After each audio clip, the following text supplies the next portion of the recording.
I'm CT.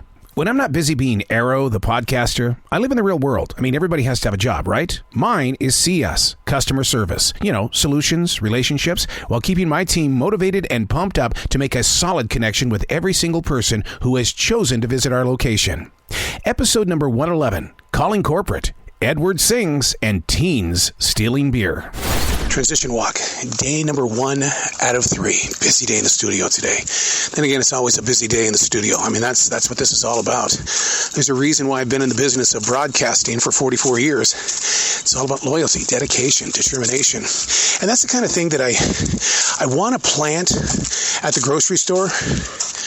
But as a regular guy, that's all I want to be at a grocery store. I don't want to be anything more than just a regular guy who just happens to have a jersey on. 3 days this week. Mainly the reason why I'll be out tomorrow is one of those things that you do in your marriage. It's going to be my wife's 70th birthday. I don't need to be at a grocery store. I need to be celebrating with my wife of 31 years. So what's the rumor that I can be at a register and on the phone at the same time? My boss saw one of our older cashiers out there yesterday, and she came out of that office like a bat out of hell. She pulled her to the side. My boss finished the order and then ripped her a new one about, you can't be on your phone, especially at a register when you have customers. When you're in CS, you've got to be very much aware of when people come back and they want their money back, where are they putting the money, especially when it comes to an EBT card, because what's happening with a lot of these lottery people is that they will go and purchase the chicken, the cold chicken, because you can't buy it hot on an EBT card. Then they bring it back saying that the chicken was bad and they want it in cash so they can buy lottery tickets. It's all part of the addiction. You look for newer ways to get money so you can buy more tickets. So you've got to really pay attention to how people want their money back. Did I hear you say that with Apple you can only do a $2,000 limit? $1,000 had to be the limit because I tried to do $2,000, it wouldn't work. Yeah. So I told him, we're going to have to do paperwork for the treasurer. Okay. So the money was already in his bank. And he was visibly very disappointed when it was through. And at first he goes, it worked at the other one. And then I go, you got some at the other one? And he goes, yeah, well, not today. And I go, because if you did it today, that's probably why it's right. And he's like, I'm going to go get the cash. And then he leaves, comes back. Let me just get 1,000. Right. But I have something that tells me every card and what the limit is, because Target is like $500. Oh, really? It's like every company has a different policy. Right. On their cards. Okay, I'll take care of it. There you go. Have a good day. I'm scheduling an appointment, or No, you're good. I'll have you clear. You're good. I'll just call the corporate office and I'll let them know, because I don't take things I don't pay for, so I'll let them know. No one ever said that. No, I didn't. Wow. Hey, welcome to the party. We need to explain that situation that just took place, because I came in on the tail end of the anger. And what it was that a couple of days ago, she purchased groceries, but she didn't wait for the receipt to come out, mainly because on this particular card that she had, there was only so much money available. So what happened was that we called her through a card and asked her, can you please come in and finish up with the rest of the balance? Well, in order to do that, we have to sit there and go through every single item that was on there and make sure that we don't overcharge her. Well, she didn't have that kind of time, and so we basically said, forget it then, everything is fine, you have a great day. And then what does she do? She goes directly to corporate's on the phone right now trying to figure out, were you rude to this woman? No. And so then the next question was, well, what is the solution here? She wants to come in and pay it, and if you guys aren't going to accept her money, that's not good either. So that's where we stand right now. Restarted it, and I should have just charged her $80 and let it go to grocery instead of we would have gotten letters would have said, why didn't you itemize? Right. Because in this way we would know what came out of what department, and then when we do that audit, then all of a sudden all these departments are missing something. Right. Well, that's Either which way. Right. But I had to make a judgment call with 10 people standing at the desk and her throwing a fit.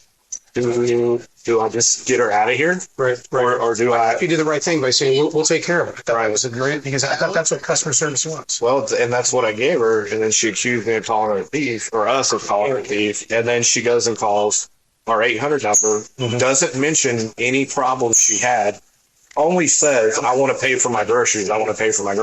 Excuse me. So I don't know how to win with that. She didn't have time to stand here and wait for us to put in seafood, direct dairy, but she had time to slam her basket over there. Yes, he did. And then go make a phone call. And all that time, she could have stayed there another 5 or 10. She had a $90 grocery bill. It wasn't like we were adding 5 items. We were damned if we did or damned if we didn't. Transition walk. Day number 2. Well, kind of, sort of. I'm not going into CS today. I'm doing my own CS at home, customer service at home. My wife was celebrating her 70th birthday. So and I thought, wow, that's an important one. That's one that took 70 years to reach. And, she's been struggling all day today about why did she go to work. And I said, you know what? Come home. Let this be a day for just you. Just you. But transition walking is an opportunity for you to escape your world of business or your world of conflict. I walk through this forest in South Charlotte, North Carolina. It's raining today. It's a fall day in the Carolinas.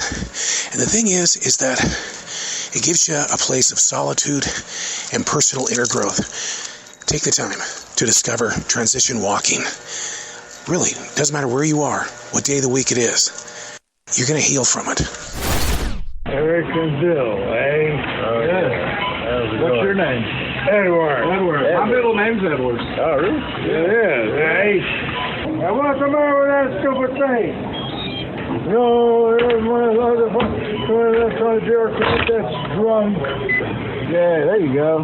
Thanks. Yes, sir. You little drunk at electronic bomb.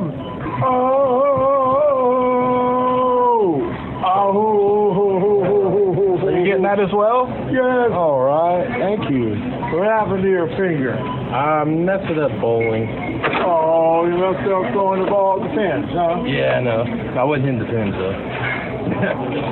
Well, that's sad. Yeah. Messed up throwing the ball at the fence. Yeah. There you go, my friend. All right, Edward. Have a good day. Transition walk, day number 2 out of 3. Got the schedule for Thanksgiving Day. I'm not afraid to work on holidays. In fact, I like it better because, and we may have talked about this so many times on C.T.C.S., that it's an opportunity to be with guests, to meet their families. I know they're in a rush. They got to get over to grandma's house and all that kind of stuff, but you still get to be with them on Thanksgiving. So I look forward to that. And now in radio, when we worked on the holidays, it was just us. One jock in a big room with a control board playing a bunch of music. And most of the time in those early days, I was playing American Top 40 on albums. I didn't even get to talk. So looking forward to another great Thanksgiving in CS. What is today's date? November 11th. Halloween was, 12 days ago? 12 days ago? Maybe 11? People are still bringing back their Halloween candy. Oh yeah, they'll buy a hoard of it, and then when they can't give it out to the kids or people don't show up at the door on Halloween night, then what they do is they bring it back. They want their money back. I get it. I really do get it. I mean, there are alcohol stores that do the same thing, but 11 to 12 days later, you're showing up and you want your $60, $70 back? Not being a Debbie Downer here, but when you come into the store and your putbacks take you over an hour to do, it still makes me wonder, what are they doing in the daytime? They'll come up with the best excuses. Man, it was really super crowded. You mean one of your people couldn't put some stuff away and make it easier for those of us that are coming in the latter part of the day? But an hour and a half to do putbacks. That's, to me, that's wasted store time, if you ask me. Big D, who is restocking the shelves today, is not in a good mood. Not in a good mood. He can't restock the shelves when there's so many people in each and every one of those lanes. And so they keep asking him to move. Hey, dude, can you move? Hey, man, I need to get through. Can you move? Can you move? Can you move? I get where he's coming from, but he asked me, he says, why is it so crowded today? I said, A, the weather sucks. It's raining. It's cold. Well, why don't they come tomorrow? Oh, they're coming tomorrow. They're coming tomorrow. And maybe they tried to get a head start today. You just met the new bagger. He starts tomorrow on a football Sunday. And I said, dude, you're starting on a very busy day, but good luck. I said, but here's the thing. The one thing I want you to do is I want you to stay in contact with us, because if it gets too crowded for you and overwhelming, you've got to call upon us, because we're all a team here, and we're going to help you make it through.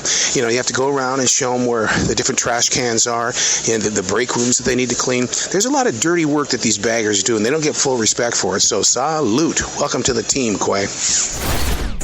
We've currently got our eye on 3 teens right now that have entered the store with 3 big backpacks that look empty.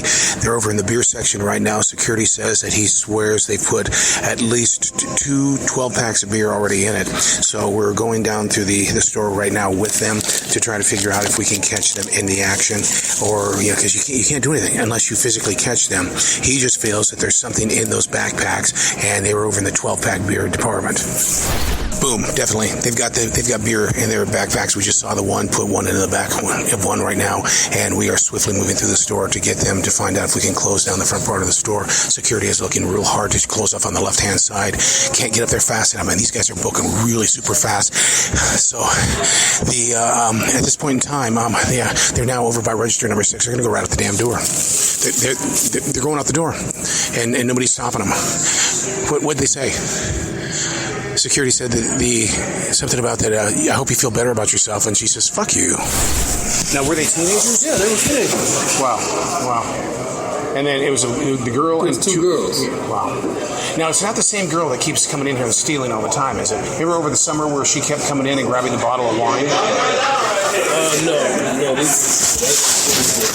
Wow. So I saw them come in, but like I said, they came in and went this way, so they must have went around the back of the store. Right.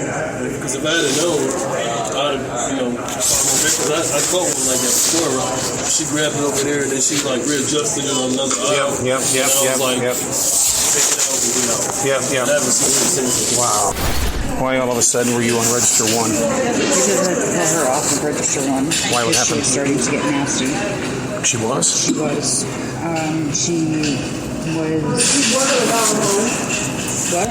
Keep working with alcohol. What did you do with the woman's phone? I didn't do anything with the woman's phone. They didn't find the phone? I don't know. It's probably in the car. The girl probably dropped it one of the Probably because, all the confusion, Not all of our guests are superstars, but there are some that really are, especially when the woman comes up and says, these Duncan Hine cakes, the expiration date is December of 2022. And right away your mind is going, wait, it's 2022? That's a year old. Yeah, how many boxes do you think that we had that were outdated? More than 5. More than 10. Yeah, 17 boxes on the shelf, all outdated from 2022. You're embarrassed. Yeah. It's like, this is my store, and this is happening. Transition walk, day number 3 out of 3. Had to get my God on today. Had to replenish the mind, the heart. Oh my God. So much taking. People want. And you know what? I'm speaking the truth. If you're in retail, whatever your business is, everybody wants something. And when you hit that point of being empty, suddenly I'm seeing an image of my mother, who always had that blank stare.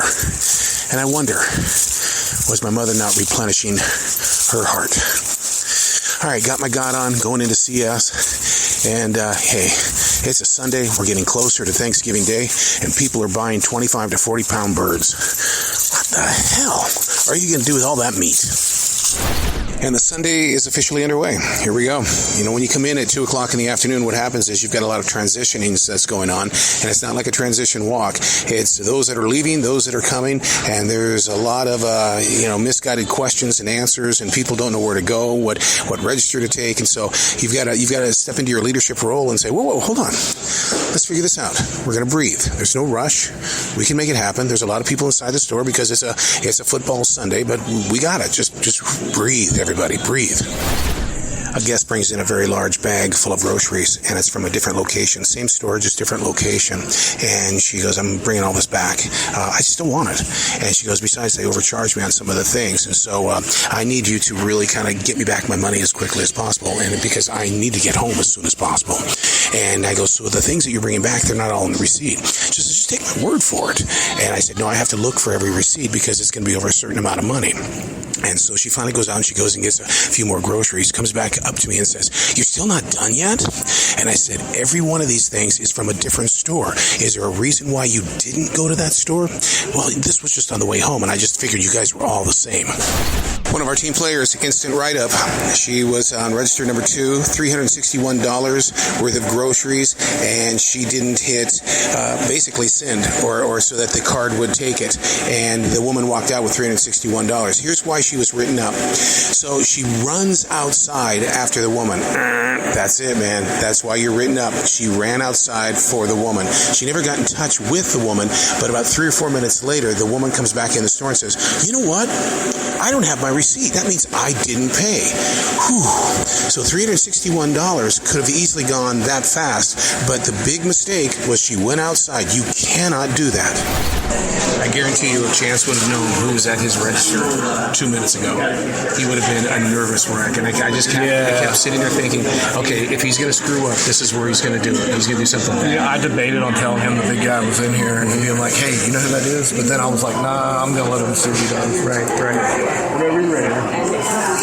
Probably, but he treated him with respect, and he was nice and stuff to him. So he seemed to be very happy. So, did you tell him afterwards? I'm going to go over there right now. But hey, that guy in the white shirt? That was the big boss. That was the big boss. And he goes, Jerry goes, so you guys busy today? I said, this is training grounds for Thanksgiving, buddy. So, he had to be kidding, right? He had to be kidding. Did you hear the story that she was sharing? No. That she's got a couple. She's gone there several times? Just once. Just once, okay. So when she delivers Instacart, they're naked. Yeah. Like nudists? Yeah. Naked? Yeah. What would you do if you were Instacart and they were naked? Honestly, you gotta tip me. You gotta give me a good tip. You gotta, yeah. Or I'm declining your every time. I'm declining you. I'm recording you. Give me a tip. All right, there you go. Another exciting edition of C.T.C.S. Hey, create your own podcast and share your business's story with the rest of the world. We want to know what's going on behind your closed curtains.